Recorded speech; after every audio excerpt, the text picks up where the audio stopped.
I believe it's Nekoda in North Carolina. Pronouns are he, him. Wants to talk about abortion being morally wrong. Yes, let's do this. So, Ben, you sound eager. So let's. Oh, I won't get in your way. I won't get in your way. How you doing? Hey, how y'all doing? Doing good. So yeah, run us through your claim here. I got like a 30-second rant that I have to go through. Can I get through it without being in? No Depends rant. on what you say. No rant. Yeah, no rant. Preferably, but because I gotta get some shout outs and patrons and stuff. So let's try to keep it. Yeah, convey as much as you can, but in short as possible. All right. Here we go. It says, abortion is morally wrong. We as atheists have no problem acknowledging that the concept of inherent sin is immoral. We have no problem acknowledging that if there is a God, that it would be immoral for him to sentence us to an eternity of fire and brimstone. These same atheists would have you believe that a woman has the right to murder a human, being that in most cases being a direct result of their actions. All right, so I'm gonna jump in right here because I think we are very inconsistent about what abortion is, and I don't think people understand what abortion is. What is abortion? Killing a human. Potential. Nope. Okay, so let me talk a little bit. So abortion, there are very specific definitions according to the American College of Obstetrics and Gynecology. So abortion specifically refers to the ending of a pregnancy 20 weeks or earlier in gestation. This does not mean it is caused by a doctor or a surgeon. It could be a spontaneous abortion. Anything that causes the pregnancy to end 20 weeks or earlier is an abortion. Likewise, anything that's beyond 20 weeks that ends a pregnancy is a delivery, because if you are going to end the pregnancy after 20 weeks, at that point, you're going to have to either induce a delivery or they're going to spontaneously deliver. And in both of these cases, there is no assumption that the gestation or the fetus is alive or not. This has nothing to do with the state of living for the fetus. It is only about the state of the pregnancy. Does that make sense? So if you were to have a spontaneous ending of pregnancy prior to 20 weeks, we call that a spontaneous abortion, or we call that a miscarriage. If you were to do that intentionally, that would be a termination. Likewise, if you delivered, let's say you were at 36 weeks, so you're not quite at term, and you deliver, you have to, some medical complication, you need to get the baby out. That is also a termination of pregnancy. Or even if you're at term and you need to get the baby out, but you need to use some medical means, that is a non-spontaneous termination of pregnancy. So knowing those definitions, I think we're not talking about the same thing when we're talking about abortion. I think all that is irrelevant. Everybody knows what abortion means in generic terms. I'm talking about specific. So you're talking about non-spontaneous. You're talking about a termination. Yeah. So do all terminations end in the loss of life of the fetus? No. Okay. So is that wrong? If you were to terminate a pregnancy and the fetus was alive, that is, I think we'd both agree that is a termination that is, like, we'd both agree that that's okay. No. How come? Well, I'm going to finish on with my rant. Because no. Answer my question. Look, I can drop you from the show. Let's say I need to terminate a pregnancy. I have a baby that is at 37 weeks. This is a term baby. Well, I think and I need to get it out, and the baby is probably going to live. It's got a very high chance of survivability. I need to terminate the pregnancy. That's awesome. Is that moral? Is that okay? That's not what I'm talking about, though. So set your parameters then. What context are you talking about? that makes it not okay? When it's not okay, woman specifically kills the kid. Okay, so anytime, let me get this correct. Anytime you need to terminate a pregnancy and the fetus does not survive, under any context, is that not okay? Are there contexts where that might be okay? I don't agree. Yeah, when it involves you risking your life, risking it, where there's a probable chance that you will die. Yeah, I don't agree that you should give up your life to someone else. Okay, so there are contexts where termination is appropriate. Yeah. So then we can't go back and say that abortion or termination is just inherently wrong, right? There are contexts. There are contexts that apply. And so I think applying such a broad term to something that we've established now is referring to a narrow context. Maybe we should talk about the narrow context. Yeah, otherwise you're just going to be in a performative contradiction. What I'm talking about, I really couldn't finish. So, man,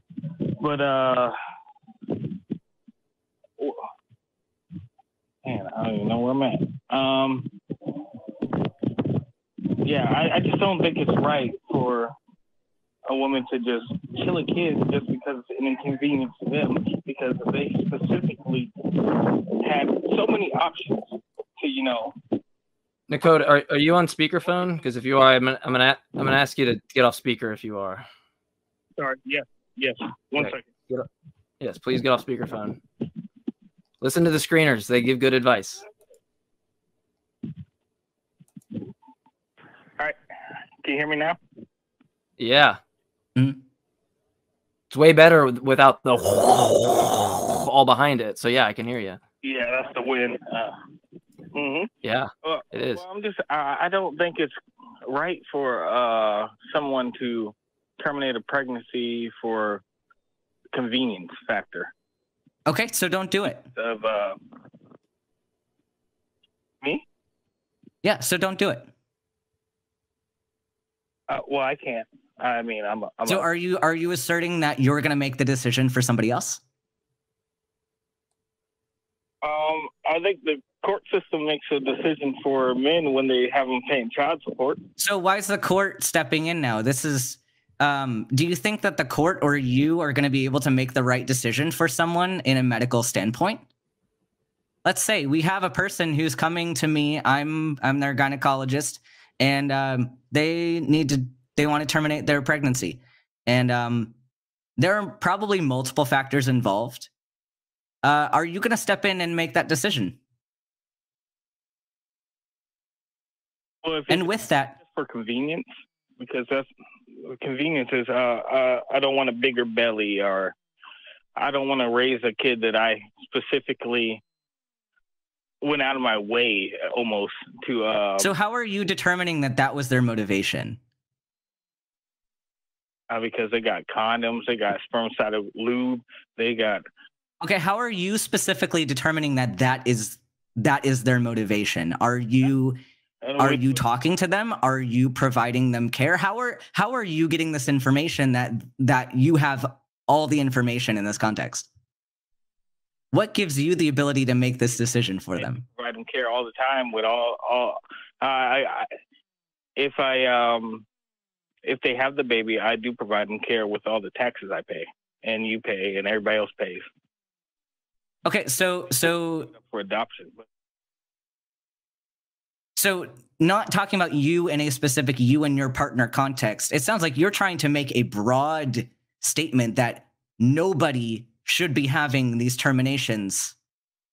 So how are you determining that all of these other cases are for that one reason? Are you in the room listening to their story to determine if their intentions are what they say they are? Who's the arbiter of their intent here? Subjective to me. So why do you get to make that decision? Why is this your call? Why not? Why not? Are you realizing that you haven't really thought this out? Like, because it seems that like you should at this point be understanding that you're. I've thought it out. But if your thing is just why not, and you can't actually justify your claim, right? Then clearly you didn't think about it, because I mean, like when I believe something, like I have a justification for it, right? You did. And it didn't even seem like justification even entered in your mind towards that at all, actually. But I want to pose something to you, because it's very easy to sit back and make decisions when you don't face any consequences for it. Put yourself in my shoes, or another doctor's shoes, or the patient's shoes. But like specifically right now, I'll put you in my shoes. You have somebody coming to you for help, and they have a very complex scenario involving their body, their healthcare. You need to make a decision as their doctor. And whatever decision you make, you take full responsibility. If it goes well, sure, it's great, it went well. But if it goes wrong, that is your responsibility. You are the person to blame for this. Are you going to readily make such broad statements, knowing that what you say and what you do are meaningful and they matter, and you will probably be penalized? You won't get penalized. That's what insurance is for. No, actually, I would. They have liability insurance. We have liability insurance, but we can also lose our license. We have medical boards. I sat through a medical board meeting where they just dragged doctors like through the mud because of decisions they made. People losing their licenses over decisions they made that seemed like minor decisions during that time. It is not easy to take this kind of responsibility. And I think it's incredibly reckless and irresponsible for people to think that they can make these decisions and not have that responsibility. It's a huge weight. Are you ready to bear that weight? And if not, maybe this isn't your decision to make. I think it is. I think. All right, Nekoda, give a reason. Don't just say you think it is. Give a reason. Engage with Ben, right? Stop just waiting for your turn to talk. Give a reason. Engage with what he's saying, right? I want to know your answer to this question. Are you ready to take responsibility for your statements?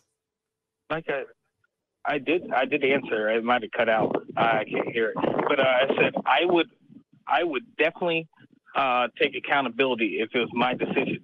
If it was for certain reasons, life and death of the patient that came in. I would. Yeah. So how would you determine that it's a life or death situation? It's not that black and white. When someone comes in, it's usually very gray areas. And that's why we have to study so hard and go through so much education to even get there, because these are difficult decisions to make, and you have to make the call. Are you ready for that responsibility? I don't see. I would if but like usually there's no reason for people to have an abortion. Oh, I will push back on that. Yeah, push back, please. Yeah. So even just scientifically, not even factoring in things like socioeconomic situations, because that's probably one of the primary reasons people would get an abortion. But thinking medically, people who are high risk for seizures, people history of preeclampsia or eclampsia, like if you have a seizure during your pregnancy, it could be pretty likely that you'd have sustained damage. Having certain medical conditions that would put you at a high-risk pregnancy. If you were to terminate earlier on versus taking the risk of having complications down the road, pregnancy is not benign by any means. Even beyond the physical changes of like skin elasticity and certain cosmetic things, even besides that, the risk of a pregnancy this is not a decision that anyone should be making for just anyone. My risk of having seizures, my risk of having blood clots, my risk of having other complications, kidney damage, should not be left up to somebody else. There are legitimate reasons to get a termination. So, you're saying the doctor, like I heard all of what you just said, the doctor has to take accountability, but the woman chose not to do anything to prevent it, has no accountability at all. You don't know that. You don't know that. Murder someone. Do they? You don't know. You don't know that they didn't take steps to prevent it. Number one, and a lot of times they can't prevent it. Even if everything was consensual and you used protection, it is not 100% effective. I mean, you could use the spermicidal lube. You could be abstinent. They're not 100% effective. Anything. There is risk. There is still risk. Abstaining is, but you're going to kill a whole human just because it inconveniences you. That's not the reason. Yeah, it's the majority of the time, that is not the reason. That is absolutely a straw man. You're literally building up the easiest thing to tear down. That's like so intellectually dishonest. It amazes me that you don't even see that either. Right? Like, because Ben just expressed a multitude of ideas, and what you came with was one thing, which was a straw man that you built, so it was easier for you to seemingly knock down. Yeah, I mean, I'll let y'all go because y'all just want to talk over people, and I can't even finish my rant. No, yeah, we'll let you go because we try to take intellectually honest callers, right? So you just review over it, look back over it, see how you waited for your turn to talk, right? Then you did engage, and I'll give you credit on that. I appreciate that. But then you stopped engaging, and you just decided to build a straw man that you could easily tear down instead of actually engaging with what Ben had said, right? That's fine. You can project to me all you want. Doesn't matter, right?